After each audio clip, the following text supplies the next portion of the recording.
Thank you. This is about the weight of a Buick. And you can hear it. My goodness.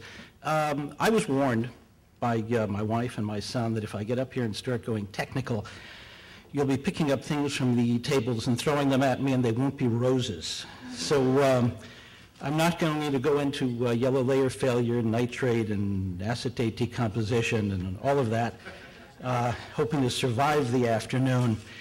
I really enjoy not being in situations like this. I like being in dark rooms, working with film. This is terrifying me. I'm a lot happier talking about other people, and one of the things, I guess a point that I'd like to make is that I don't work in a vacuum. None of the archivists that do this work in a vacuum, be it on the archival or the studio level. And we need desperately the help of people who worked on the films. Sometimes we find it, sometimes we don't, sometimes they've survived, sometimes they haven't. But I've been quite lucky.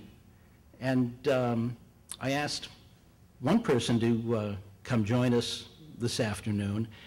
And when we began work on Lawrence of Arabia in September of 1986, I had no idea where to find David Lean because he was constantly traveling.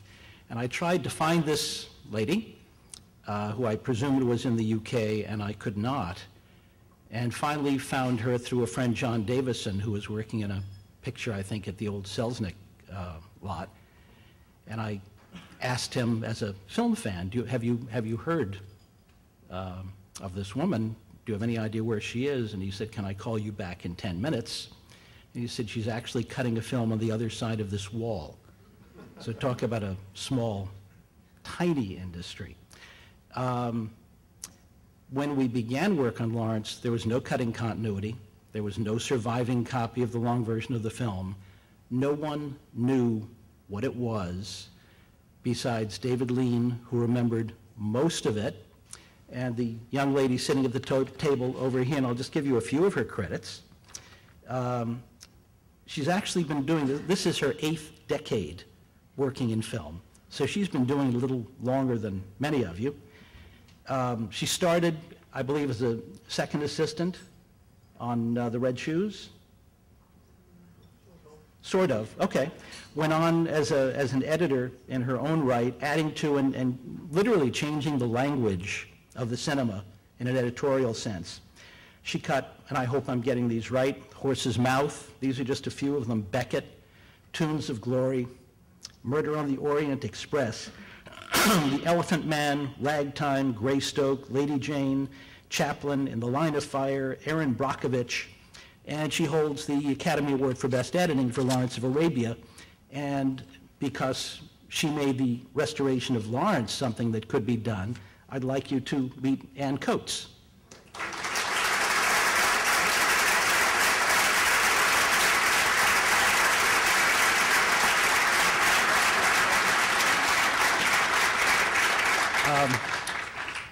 There are many people like Ann who work with archivists all over the place who are lucky enough to find them and to eventually have them as friends.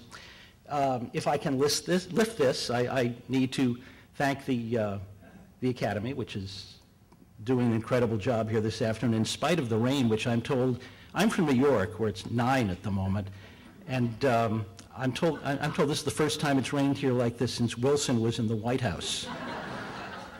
But I'm not going to lift this and hold it, but I will accept it for all archivists, all film archivists, and people in the studio levels, and anyone working at every level trying to save films. Thank you very much.